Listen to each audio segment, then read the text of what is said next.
This news update is brought to you by...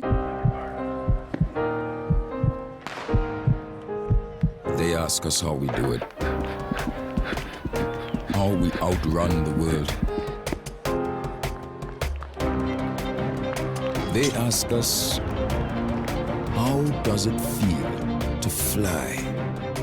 How do we dive headfirst into the deep?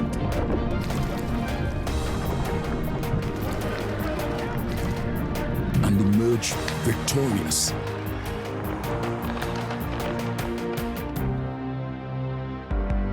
They ask us if we're afraid, if we're nervous, or if we ever feel lonely, so far away from home.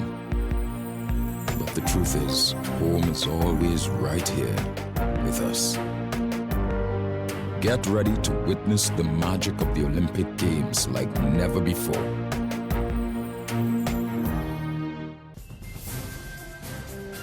This is the Barbados Today afternoon news update for Thursday, August 11. Thank you for joining us. I am Marie-Claire Williams. Members of the entertainment fraternity bade farewell to band leader Renee Ratcliffe this morning. Ratcliffe collapsed and died on Kadooment Day last week. And speaking at her funeral at Coral Ridge Memorial, colleagues and friends shared fond memories of Ratcliffe. Among them, Christopher Whitehead of the Barbados Association of Masqueraders. Renee was always supportive, always willing to share, and fought for what was best for the majority. Hers was a heart of gold. She loved Mass. She loved Mass. Renee loved Mass. The only thing she loved more than Mass was her family. Her parents, and especially her twin sons, Nikolai and Harrison. She loved Mass, and she was damn good at it. She was Designer of the Year and had many successes with many bands, both in junior and grand Kadooment. But as fate would have it, she would not have it any other way. Her home and heart was with Jump Promotions, with whom she had her last Mass. In other news this afternoon, the Barbados Agriculture Society has launched a fresh appeal for the rationalisation of the imports of poultry products. CEO James Paul dismissed suggestions that the local industry does not have the capacity to supply the local market. He noted that this year, production is on course to meet or exceed 10 million birds. This is the second straight year that we are seeing those type of levels of production. In the face of that, how could we, as a country in good conscience, I speak to that, issue any import license to any importer who seeks to bring in commodities that compete with local producers after they have made a determined effort to increase local production, the reason being that they are looking to satisfy the local Barbadian market. And it cannot be an issue that the local poultry producers do not have the ability to supply the products. I also want to remove this foolishness that we have saying that Barbadians only like chicken wings. The fact of the matter is that the reason why they like it in the first place because it was cheap. It is no longer cheap anyhow. The managing director of Flow Barbados, Niall Sheehy, wants the country to take control of some of the factors that impact the economy in order to propel economic growth. He says while he's confident that government is working on initiatives to improve the country's finances, he would like to see them happen faster. Sheehy's comments come ahead of the presentation of the 2016 financial statement and budgetary proposals next week by Finance Minister Chris Sinclair. Sheehy told Barbados Today he remains concerned that the economy is still vulnerable to a number of external factors, and he would like to see more local initiatives to drive economic growth, and pointed to outsourcing as one area that could be examined. In Barbados, I certainly would like, I think we're still having challenges in the economy, and I think there's still opportunities for growth. And I think it would be nice to see us try to increase or reduce our reliance on those external factors. I guess, you know, the boost in tourism is the gravy, I guess. It would be great to see something internal that can try and drive more growth. And the Barbados Met Office says a tropical wave is affecting the island. Today's forecast is generally cloudy to overcast with some scattered showers and isolated thunderstorms. There's regional and international news after this short break.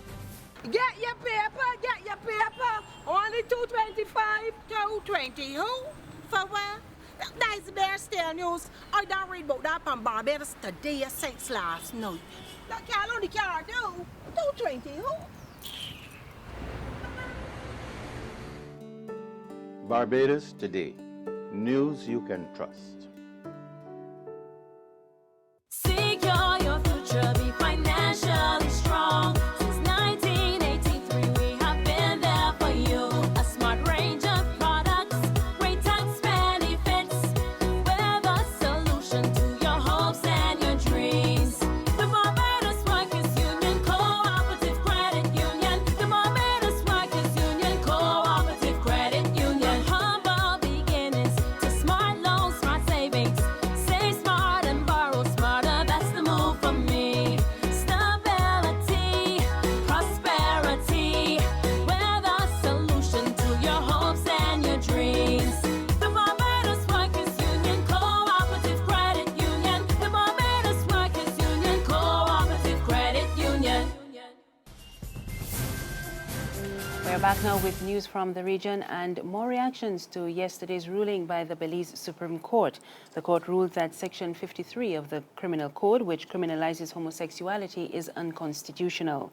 A statement from the Canadian HIV/AIDS Legal Network today describes the decision as groundbreaking and potentially game-changing.